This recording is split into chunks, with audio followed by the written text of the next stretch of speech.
So today we're going to dive into something a little different. It's not a scientific paper or a study, but a really fascinating, kind of poetic framework for holistic healing. It's called the Invocation to Caligra, and it's all built around these two powerful ideas. Fire, which is like our inner energy and drive, and ferment, which represents the vast living ecosystems inside of us. So let's unpack what that really means. Right off the bat, the invocation hits us with this really powerful line: enter this sacred rite, not seeking control, but embracing presence. This one sentence just sets the entire tone. It's basically telling us to reframe how we even think about healing. It's not a fight to be won, it's a journey of just being aware. So, what's the actual difference here? Well, the source material lays it out perfectly. On one hand, you've got control. That's the mindset of trying to force things, to fix your body, to battle against it. But presence, which is the goal here, is a whole different ballgame. It's about witnessing what's happening, allowing it to be, and creating the space for your body's own intelligence to do its thing. It's a huge shift in perspective. Okay, so that sounds great, but how do we actually do that? How do we cultivate that presence? Well, the invocation's first section gives us the foundational tool. It's called the Invitation to Presence. And you know what? It all starts with the one thing we're doing every single second of every day: breathing. So, why start with the breath? Well, it's our most direct way to clear out what the text calls mental static. And this isn't just about your mind wandering. Think of it as that constant, low-level background hum of worry, replaying conversations, and self-judgment that just eats up your energy and clouds your thinking. The source even calls it a kind of cognitive inflammation. So cool, right? The fix it offers is this really simple three-part breath ritual. First, you get into a centered posture to really connect with your body. Second, you take this deep three-part breath that fills you up completely. And finally, the best part, a releasing exhale where you literally visualize all that mental static just dissolving. The whole idea is to clear those neural pathways and create some actual inner space. All right, once we've carved out that quiet space inside, the invocation then guides us to turn our attention inward. And this brings us to section 2, your inner ecosystem. This is where we're asked to make another huge shift, to stop seeing our body as some kind of machine that needs fixing and start treating it more like a garden that needs tending. And this whole process starts at the tiniest level with something the source calls cellular whispers, which is basically a practice of consciously communicating with your body. It's about honoring the wisdom that's already baked into your DNA, calling for harmony, and even visualizing nourishment flowing to exactly where it needs to go.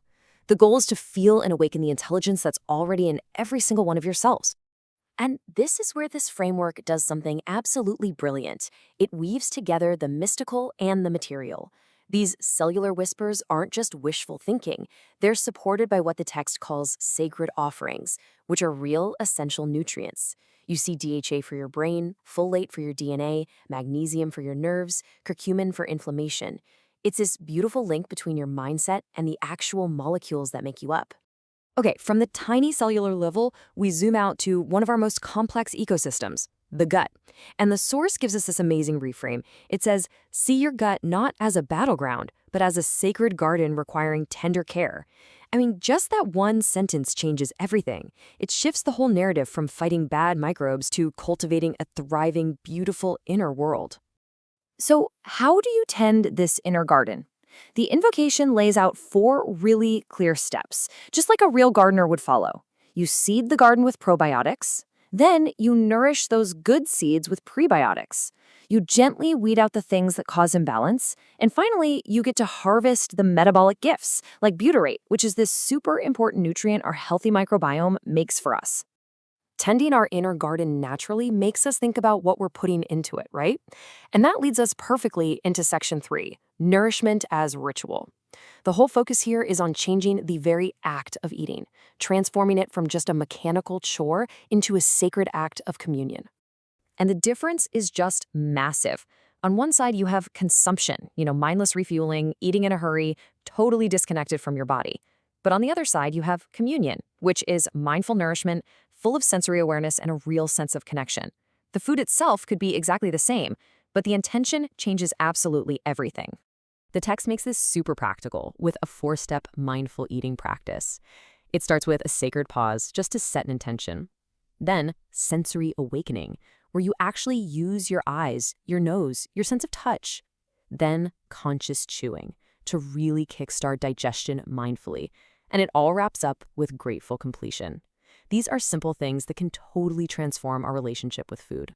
But what if nourishment is more than just the food we eat? The next section introduces this, well, almost surprising, but totally essential ingredient for our well-being, the medicine of joy. The source uses such a wonderful and simple symbol for this, the banana. It's a reminder that deep nourishment can be easy and accessible. The text even points out that its shape kind of looks like a smile, but there's real science here too. It's packed with things like magnesium that support our brain chemistry and help regulate our emotions. It just goes to show that joy isn't some frivolous extra. It is a literal nutrient for our nervous system. And because of that, the invocation actually prescribes joy-boosting practices as essential medicine. We're talking about things like dance medicine, which is just moving your body however it wants to move, laughter connections, making time for social joy, and even scheduled play, just unstructured time for pure fun. These aren't luxuries. They're presented as being absolutely vital for our immune and nervous system health. So all of these practices, the presence, the inner gardening, the ritual, the joy, they're all designed to lead us to one ultimate state. And that's the focus of this final section, returning to coherence. This is really the philosophical heart of the entire text, and it completely reframes what healing even is. The invocation builds up to this one climactic declaration. I am not fixing a broken system. I am returning to coherence. This one idea shifts the entire goal.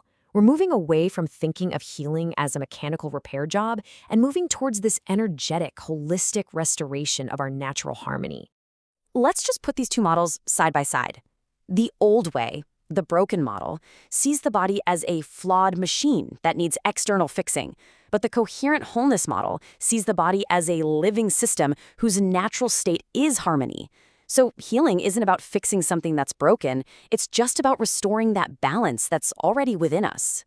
So what does this state of coherence actually feel like? The source gives us some really tangible signs to look for. Your natural cycles, like sleep, hunger, energy, they become regular. Your own intuition gets clearer. You get this feeling of free-flowing energy, and you just have a greater resilience to whatever life throws at you.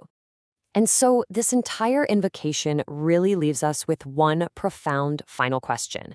It challenges that whole story we're often told about illness and invites us into a totally new relationship with our bodies.